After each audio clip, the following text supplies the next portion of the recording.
बघा आपला next topic आहे आता standard error of regression estimate. Let us consider a sample of n observation xi, yi. आयची value दिलेली आहे आपल्याला 1 to n. On the variables दिलेले आहेत x आणि y and x bar, y bar. As the are the sample means and sigma square x, sigma square y variance of x and y. बघा then the equation of line of regression of y on x is given by. बघा the line of regression आपण y on x कसं दाखवू शकतो, त्याचा formula काय तर y is equal to y bar plus b into x minus x bar. हे आपण प्रिव्हियस लेक्चरमध्ये पण बघितला होता हा फॉर्म्युला.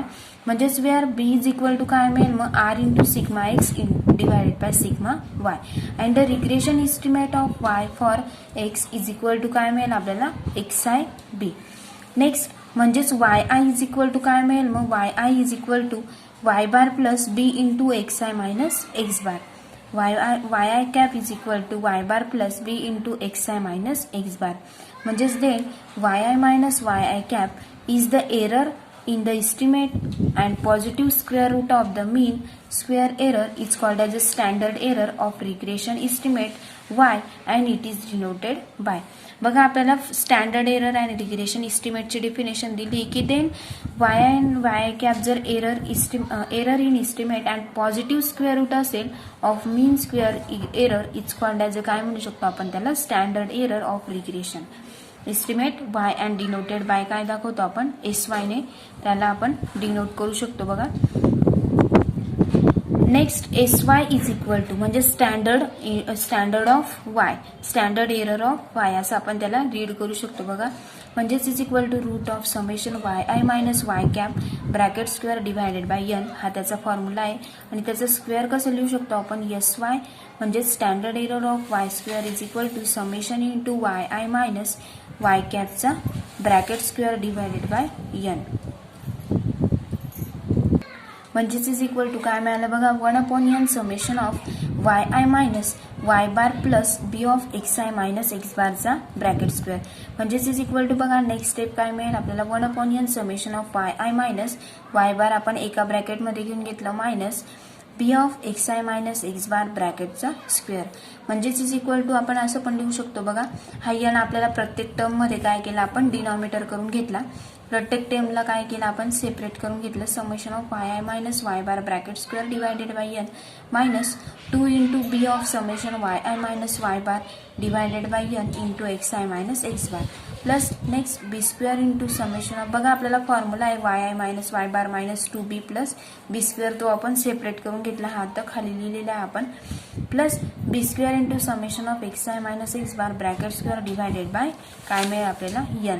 म्हणजेच is equal to sigma y square हा फॉर्म्युला कसला आहे yi minus y bar divided by bracket square divided by n म्हणजेच काय येईल sigma y square minus 2 into b into हा फॉर्म्युला कशाचा आहे covariance of xy plus b square as it is नंतर x summation of xi minus x bar bracket square divided by n हा formula कसला आहे आपला सिग्मा x स्क्वेअरचा. म्हणजेच बघा हे आपण लिहून घेतलं. बट आरची व्हॅल्यू आपल्याला माहिती आहे आर इज इक्वल टू काय असतो बी इज इक्वल टू काय असतं r into sigma y divided by sigma x.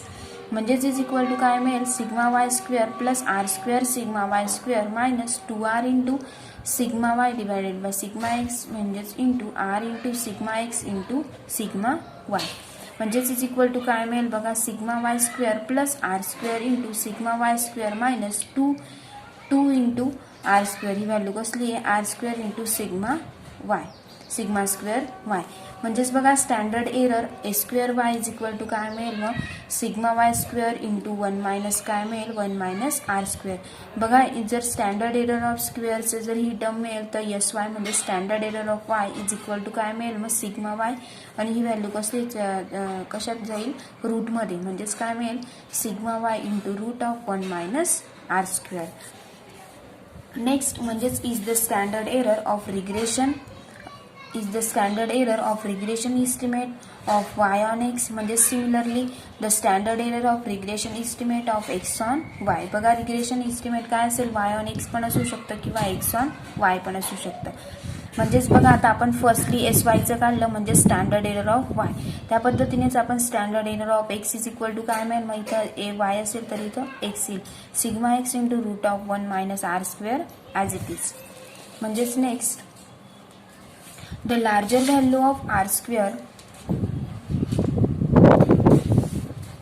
the larger value of r square, smaller is error, hence the regression estimate are close to the actual values of yi for the large r square. म्हणजेच if r ची value काय मिळेल मग plus or minus 1, म्हणजे standard error of a square y is equal to काय मिळेल आपल्याला 0. The correlation is perfect and the standard error काय मिळेल आपल्याला 0 मिळेल. बघा स्टँडर्ड एरर काय मिळाली मग 0 मिळाली.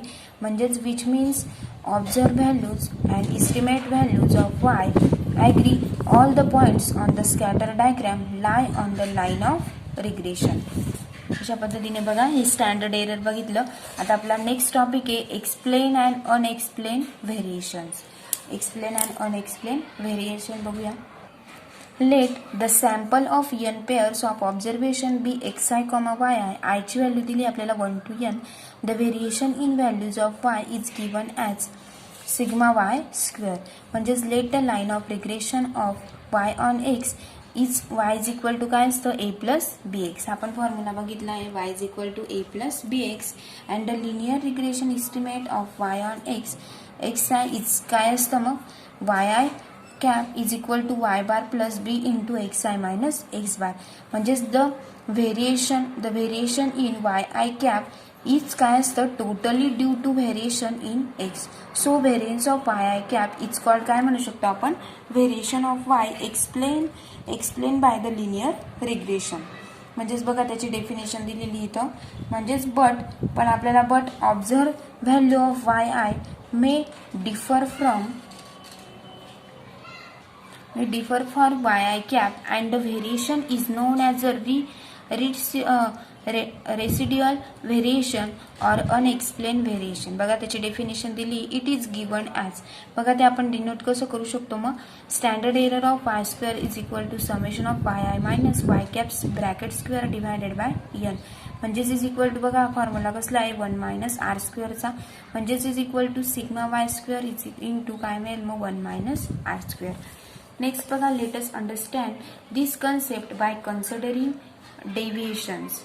बघा the total deviations y i minus y bar is equal to explained deviation y i cap minus y bar plus काय मिळेल मग explained plus unexplained deviation of y i minus y i cap.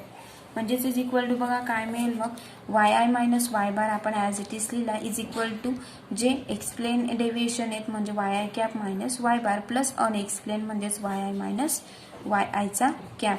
म्हणजेच बघा आपल्याला काही figure दिलेली. The following figure illustrates the concept. ही concept clear करण्यासाठी आपल्याला फिगर दिली आहे. म्हणजेच बघा the x axis y axis पूर्ण फिगर बघूया.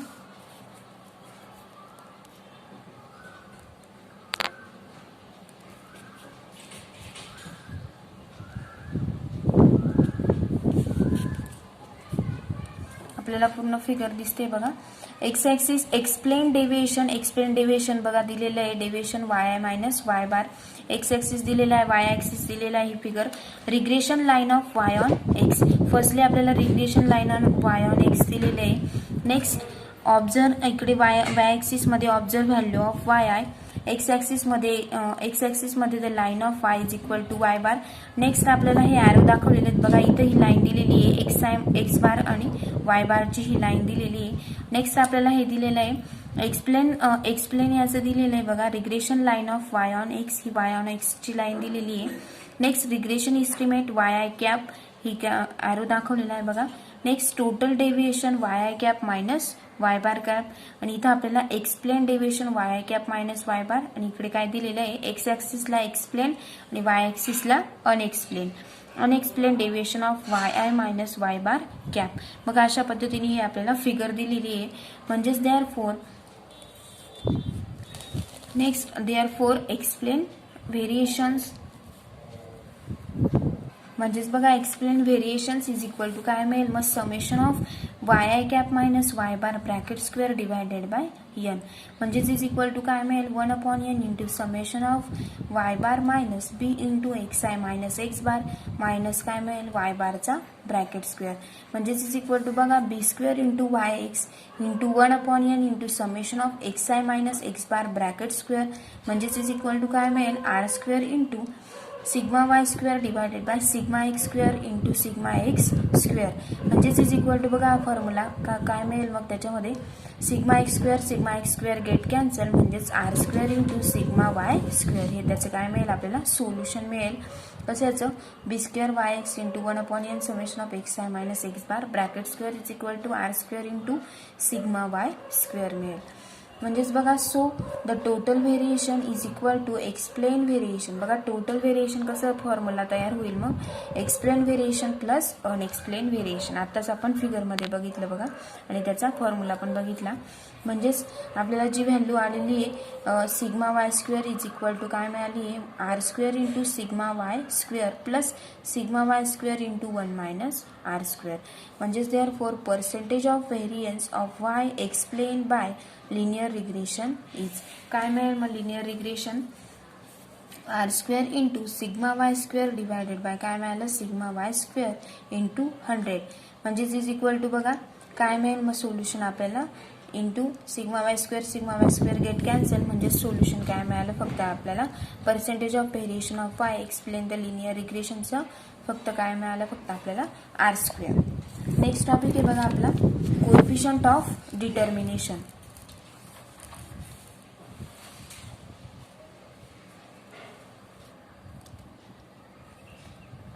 The ratio of explained variation of y due to regression of x to the total variation of y is called as a coefficient of determination. बघा coefficient of determination ची definition दिली का the ratio of explained variation of y घेतलं and due to regression of x to the total variation of y is called as a काय म्हणू शकतो आपण त्याला coefficient of determination.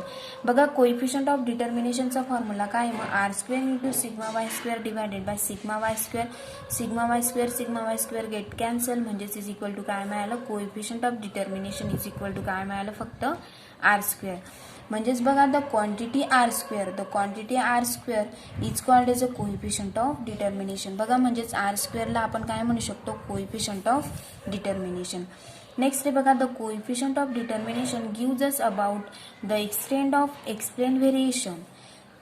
It is a measure of strength of the regression of Y on X, म्हणजेच large value of काय मिळेल आपल्याला R square आणि more powerful is the regression. It determines the reliability of regression estimate, म्हणजेच बघा त्याला काय म्हणू शकतो आपण हे is the name of coefficient of determination. बघा आपल्याला कोएफिशियंट ऑफ डिटर्मिनेशनची पूर्ण इन्फॉर्मेशन दिलेली आहे की त्याच्यातला लार्ज व्हॅल्यू काय असू शकते आर स्क्वेअर आणि त्याची जी determination reliability of regression estimate काय असेल त्याचं नेम काय असेल कोएफिशियंट ऑफ डिटर्मिनेशन. त्याचा आपण फॉर्म्युला बघितला त्याला डिनोट आणि त्याची डेफिनेशन बघितली बघा. नेक्स्ट लेक्चरला आपण बघूया नॉन लिनियर रिग्रेशन. त्याच्यामध्ये फर्स्ट बघणार आहोत आपण fitting of second degree regression curve and fitting of regression curve आणि त्याचे काय बघूया आपण एक्झाम्पल्स बघूया.